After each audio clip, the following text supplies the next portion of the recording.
Meus amiguinhos, vamos para o pós-jogo dos jogos de 2h45? É esse horário mesmo, da Champions, né? Que foram entre Bratislava e Milan e Atlético de Madrid e Sparta Praga. Eu acho que eu vou começar pelo do Atlético de Madrid. Vamos lá.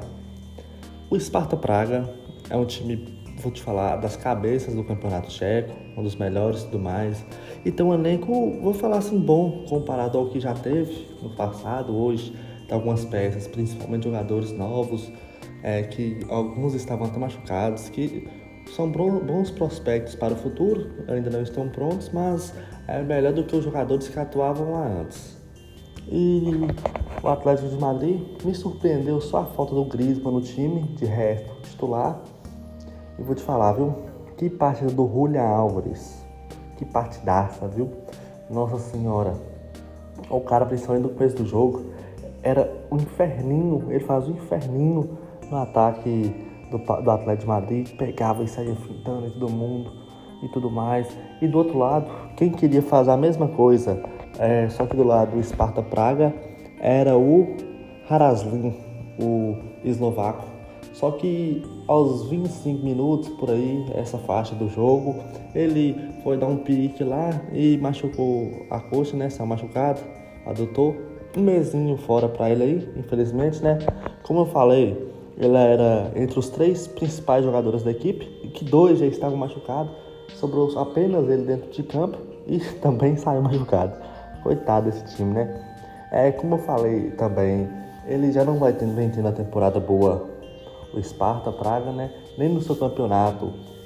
E na Champions estava até mais ou menos 4 pontos em 4 rodadas. Tinha uma chance ali, se pescasse alguns pontos, ir pro playoff, tentar a sorte, mas agora já não tá bom mais com essa derrota.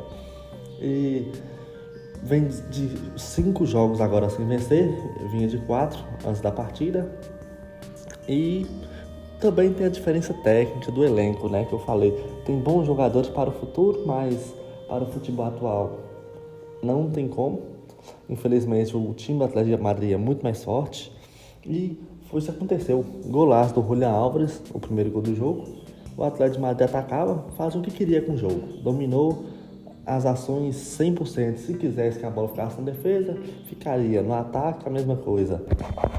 E assim foi tendo o rumo da partida, o Atlético de Madrid comandando e quando queria fazer gol. Foi isso que aconteceu. O Griezmann começou no banco, o Julián Álvares dominou o primeiro tempo. Ele e o Llorente distribuindo assistência e ainda meteu um golzinho. O Julián Álvares, se não me engano, meteu mais 2, né? Eu acho que não meteu assistência. O Griezmann até entrou no segundo tempo lá, fez um gol ainda, né? Mas quem entrou e terminou de fechar o caixão mesmo foi do Ángel Correa, que meteu seus 2 golzinhos, terminou de liquidar o placar e 6-0 no lombo para fechar o caixão do Sparta Praga. E tem que se levar essa partida em consideração na temporada do Atlético de Madrid, porque estavam jogando mal. Tiveram 2 jogos bons na temporada, esse talvez seja um deles, talvez não, é um deles. E estavam sendo muito carregados pelas individualidades do Julián Álvares e do Griezmann.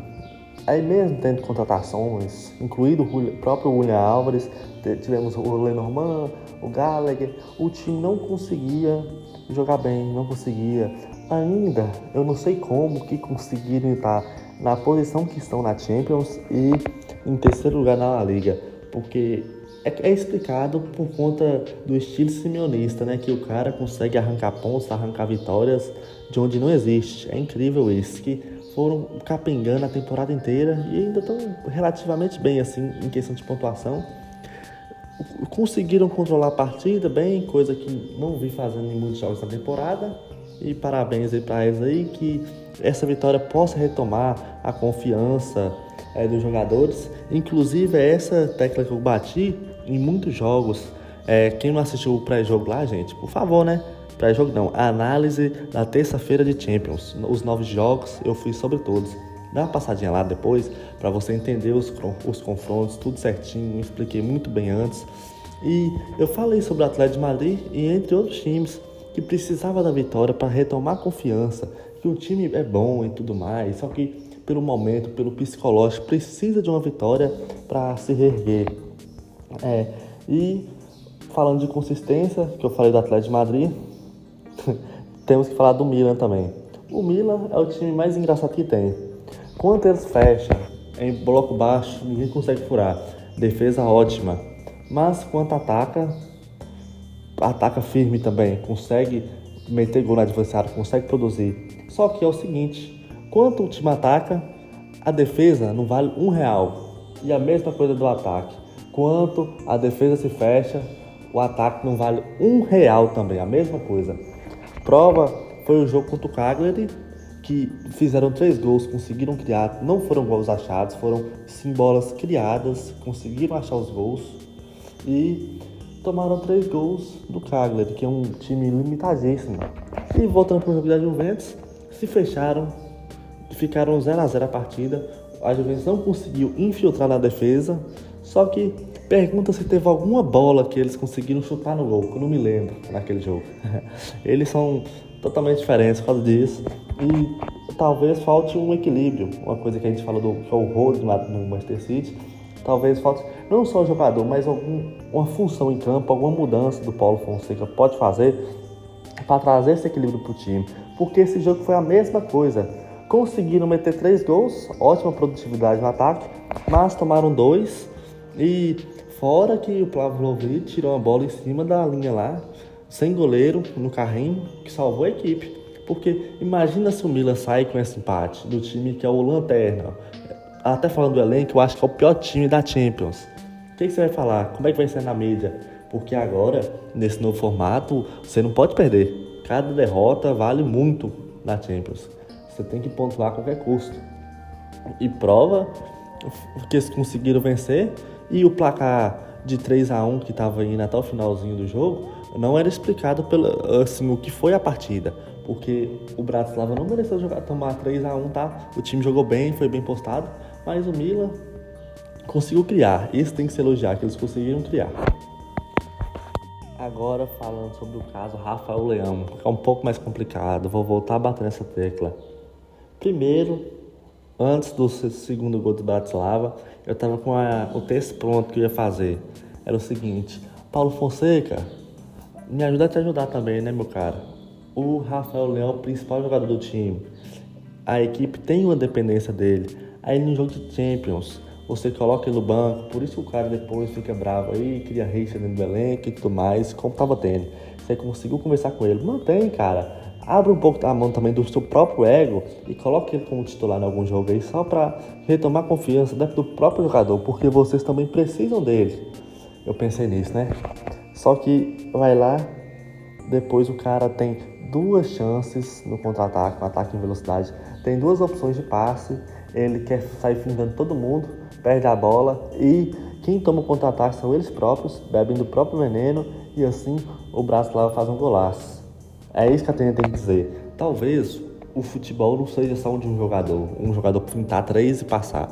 O futebol se joga com 11 e não é muito bem esse futebol que o Rafael Leão quer jogar e não é muito bem o que ele joga. A gente vê que o Okafor, ele não cria o que o Rafael Leão cria, mas também ajuda defensivamente, se doa para a equipe.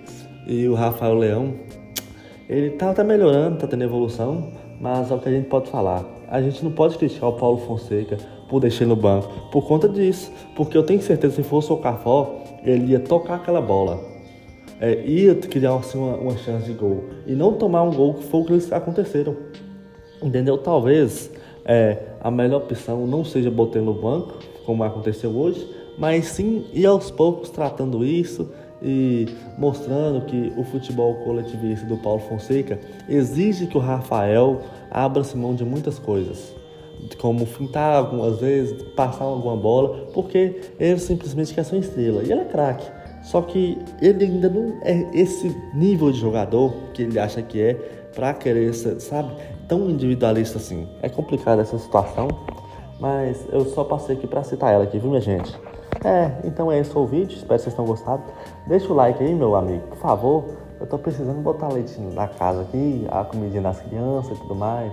Deixa o seu like aí, se inscreve também, acompanha os próximos jogos. E por favor, vai lá assistir, vai assistir a análise que eu fiz sobre os jogos da Champions na terça-feira. Vai, meu cara, vai, vai, vai pra aquele vídeo lá, vai. Valeu, falou e fui!